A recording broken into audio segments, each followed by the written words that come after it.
Alors bonjour! Bonjour tout le monde! Une petite vidéo toute légère, toute comme le printemps qui nous envoie le soleil et non la chaleur. Encore un petit extérieur, on va s'excuser tout de suite pour le vent. On cherche un endroit intime où il n'y a pas trop de passants et où le vent ne fait pas des siennes, mais nous restons sur le bord du fleuve et le vent est toujours présent. Absolument. Alors, nous sommes aujourd'hui le 20 mars 2021 et puis, écoutez, on a discuté longuement, Marie-Claude et moi. Puis c'est avant, c'est vrai, je vais vous raconter ma petite histoire. Alors, c'est l'histoire de deux cyclistes qui s'en vont, puis à un moment donné, ils se rendent compte que dans leur route, il y a un arbre qui vraiment passe à travers la route qu'ils devaient prendre. Et puis, fait que là, un des deux dit, ben non, on va revirer de bord, c'est pas grave, là, c'est bloqué. L'autre a dit, non, non, on peut y aller quand même, mais on va tout simplement trouver une autre issue. Elle a dit, non, non, c'est impossible, on peut vraiment pas passer. Elle a dit, ah oui, laisse ici, je vais aller voir. Fait que là, pendant ce temps-là, la jeune femme a fait le tour de l'arbre, elle trouve une façon de contourner l'arbre, puis elle est rendue de l'autre côté. Puis elle a dit, allez, viens-t'en. Elle a dit, non, non, regarde, c'est bloqué, je peux vraiment pas passer. Fait que là, elle a dit, non, non, fais le tour, tu vas voir. Et finalement, le jeune homme a viré bord, il est retourné chez lui, puis la jeune femme a continué son périple. Tout ça pour dire que quand on nous arrive des obstacles dans la vie, on a toujours la possibilité de dire on va s'acharner vers cette direction-là, une direction qui ne fonctionne pas, ou tu dis ben, finalement je vais abandonner parce que ça ne fonctionne pas, ou encore, on trouve une autre solution.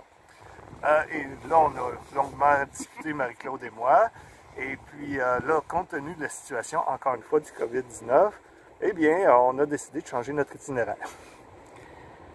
Alors, ça a été un bon choix pour le moral, pour remettre de l'énergie dans le projet, parce que le fait de ne pas savoir la destination et travailler toujours dans le néant, c'était un peu énergivore pour moi. Danny, il vivait bien ça, là. Moi, je me disais, écoute, on a jusqu'au 19, notre départ, c'est le 19 juin. Je peux pas croire qu'au 19 juin, la situation ne changera pas. Sauf que le problème, c'est qu'on peut bien attendre au 19 juin, mais il y a plein de trucs qu'il faut quand même réserver d'avance un peu parce qu'on n'est pas les seuls à voyager. Donc, c'est pour ça que ça rendait un peu la chose un peu compliquée. Alors, nous avons décidé de diviser notre 3 mois en période de 3 semaines pour faire des itinéraires qui sont différents. Et notre premier objectif, c'est la Côte-Nord. Oui, exactement. Et puis là, vous allez dire, ah ben là, on est déçus, on aurait aimé ça aller voir l'Ouest canadien, tout ça. Ben, soyez pas déçus parce qu'on va le faire quand même. Donc, ce qu'on prévoit faire, c'est d'aller faire le nord-est du Québec, c'est-à-dire faire le coin Bécomo, Sept-Îles, puis même dépasser Sept-Îles, se rendre jusque là où la route se termine. Et puis, donc ça, on va faire ça dans la première semaine. Puis on avait prévu de l'hébergement, qui est déjà réservé d'ailleurs dans le coin de Panorama et de Kelowna. Et fait que quand on va être rendu à Sept-Îles, on va prendre l'avion de Sept-Îles jusqu'à Calgary. On va faire notre périple qui dure à peu près 2 semaines en Alberta. Et ensuite, on va revenir à Sept-Îles. Et ensuite, on va continuer au Québec, là, les régions probablement les plus nordiques du Québec. C'est le meilleur choix pour nous présentement. Le fait de prendre l'avion pour l'Alberta nous plaisait plus ou moins. D'un autre côté, on a de l'hébergement là-bas qu'on avait réservé dans des endroits qui sont assez pittoresques. Donc, c'est une bonne solution. Pour ce qui est de notre hébergement là-bas, parce que peut-être que ça vous intéresse, on va vous parler un petit peu d'un programme qu'on fait partie, qui s'appelle RCI. Donc, à notre prochaine capsule, on vous en parlera plus en détail. Donc, on va vous expliquer le RCI, c'est quoi au juste, comment ça fonctionne, comment est-ce qu'on a acheté ça, de quelle manière on l'utilise. Fait que vous viendrez nous voir dans notre prochaine vidéo, on va pouvoir vous expliquer ça de long en large. Donc, notre itinéraire, comme on l'expliquait, on fait pour la première partie le nord-est du Québec, c'est-à-dire le coin de Sept-Îles, les îles Mingan, etc. On s'en va dans l'ouest, on revient. Ensuite, on va passer par Bécomo. Et là, encore une fois, on va vers le nord. Et on va se rendre jusqu'à Labrador City, qui est vraiment la frontière pour Terre-Neuve, Terre-Neuve-Labrador. Et si par hasard les frontières sont ouvertes pour Terre-Neuve, ben, on continue. On continue, puis on quitte à prendre le traversier, puis se rendre à Terre-Neuve, puis faire un bout de périple là. Donc ça pourrait être une possibilité. Ça, ce sont les grandes lignes. Nous autres, ce qu'on voulait dans le fond, c'est rechercher des endroits où il n'y avait pas beaucoup de monde. Les barrages hydroélectriques nous intéressent beaucoup. Je fais un clin d'œil ici à ma sœur Fabienne, qui a travaillé longtemps chez Hydro-Québec, et à toutes les bâtisseurs de vraiment cette grande œuvre architecturale. Nous avons déjà visité une structure semblable. Oui, qui était dans le coin de Las Vegas, qui est Overdam, qui est vraiment, c'est ce qui alimente d'ailleurs en eau toute la ville de Las Vegas, là, en plein désert dans le Nevada, donc c'est quand même assez impressionnant. Juste à côté aussi, il y a un endroit où on peut camper, qui nous permet de voir toute la réserve d'eau potable de cette région-là. C'est vraiment quelque chose au niveau géologique qui est super important, super intéressant. Et j'ai une passion pour les roches, mais pas de domaine scientifique, juste pour leur énergie, pour leur beauté, pour leur vibration. Alors, je pense que ça va être une bonne chose pour nous. Rester sur le bord d'un lac, etc. En termes de temps, en termes de vitesse de croisière en voyage, à part le séjour en Alberta où là on va être un petit peu être obligé d'ajuster notre route en fonction des jours qui sont disponibles. Pour ce qui est de la Côte-Nord, c'est vraiment quelque chose que nous voulons prendre le temps et découvrir doucement les endroits qui sont là. Il n'y a aucune urgence, à moins d'avoir une attaque de petites mouches noires et que l'on doit revenir. Donc, les trois régions principales qu'on prévoit faire au Québec, c'est vraiment le nord-est, le nord-centre et le nord-ouest. Nord-ouest, ça veut dire qu'on va se rendre jusqu'à la baie James. Donc là, encore une fois, voir les centrales hydroélectriques, aller voir les plus beaux lacs et les plus belles rivières qu'il y a dans ces régions-là. Nord-est, on en a parlé tantôt, cette île des Comots. Nord-centre, probablement qu'on fait le tour du lac Saint-Jean et on continue vers le nord jusqu'à ce que la route arrête encore une fois. Donc, on va aller visiter les coins les plus pittoresques. Ce qu'on cherche, c'est des paysages, de beaux paysages, des beaux lacs, des belles rivières. On va sûrement faire de la pêche, on va sûrement faire des randonnées en forêt également. Donc, oui, c'est sûr que l'itinéraire change. Pas moins intéressant pour autant, parce que c'est des régions qu'on n'a jamais vues du Québec. Donc, ça risque d'être quand même très bien, là. Puis, ça va être différent comme voyage, ça va être différent. On va pouvoir aller chercher de l'or pareil, Marie-Claude. On va passer par le coin de Val-d'Or. Donc Val-d'Or, ça me dit qu'il doit y avoir de l'or là un peu. Comme on disait au début de la série qu'on a faite, on est chanceux. Le Québec est une belle province, il y a une grande variété, il y a de la montagne, il y a de l'eau, il y a des lacs, il y a des plages. Il y a vraiment énormément de décors à découvrir qui sont aussi beaux que ceux à l'international. Et oui, ils mentent, c'est de ma faute, je tiens à filmer dehors.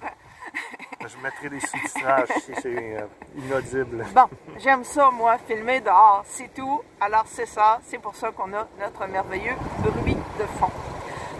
Faisons un constat un petit peu sur les démarches qu'on a faites. On a fait faire l'inspection sur le Outlander cette semaine. Oui. On s'est tiré avec une facture en bas de 1000 $, ce qui est excellent pour nous. L'air climatisé réparé. On va avoir des pneus neufs. Les pneus ne sont pas inclus dans le 1000 $. Oui, je sais. On a fait, c'est ça, l'achat des pneus qui va se faire sous peu. On achète 5 pneus. C'est un 4 roues motrices. On m'a bien averti que si un pneu était défectueux, il fallait que les 4 soient pareils. Donc, on va en acheter 5.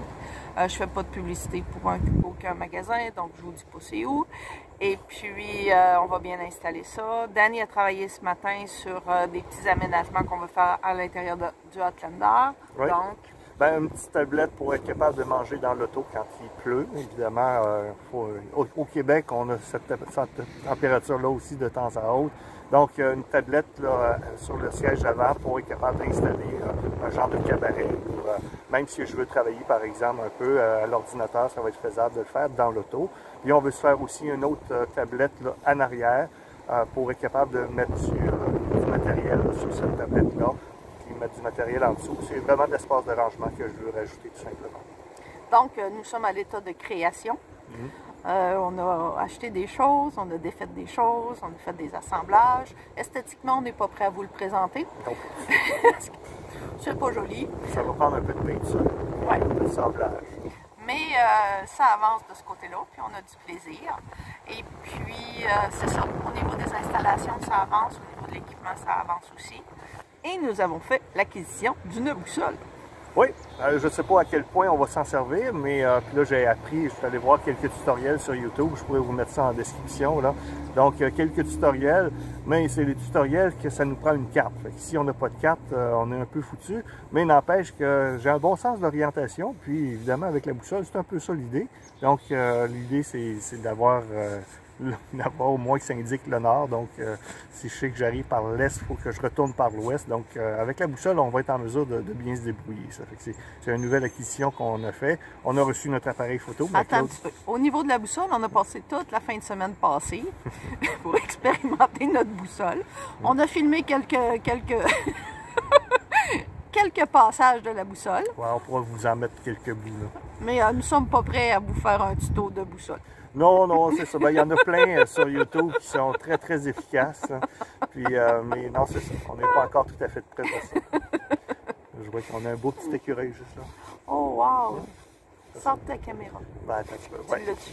Ouais. Je l'ai, ma caméra. Un instant, on va vous photographier l'écureuil qui nous assiste merveilleusement sur l'arbre à côté et qui nous fait vraiment une pause Kodak. Prenons plusieurs. Il faut le mettre en mode film. C'est ce qu'il faut faire. Mettre en mode film. Et une vraie vedette. Une vraie vedette. Bon.